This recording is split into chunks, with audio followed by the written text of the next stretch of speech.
કેવા નસીબદાર આપણને સૌને મહારાજે આપણને પોતાના માનીને આવી એક ટોપ સુરુચિ આપણા ચેતનાને વિશે પ્રગટાવી. પછીની વાત હું કરું છું, સમજજો તમે.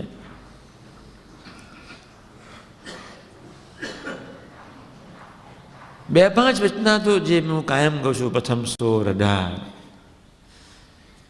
67, મધ્ય 37, 28, 41, છેલ્લા 7, 11, 35, 38, કાર્યની 12, એવા વચનાઓને ડેસ્ટિનેશન તરફ રાખીને સ્વાધ્યાય કરવો. સ્વાધ્યાયમાં તમારી બહુ કચાશ છે, અને સ્વાધ્યાય કર્યા પછી ભજન કરવું. એટલે આમ પ્રાર્થના નેચરલ નીકળે, નેચરલ. એકાંતમાં જતા રહેવું, બેસી જવું.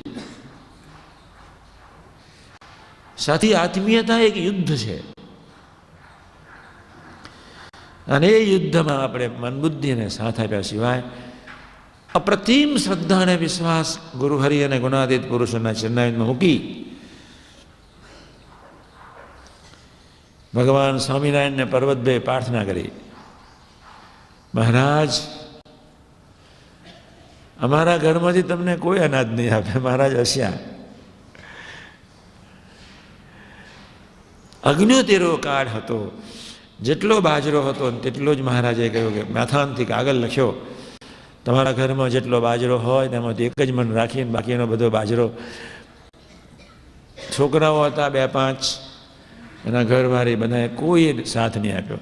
મહારાજને કહો આટલો બધો ન મગાય, થોડો આપીએ.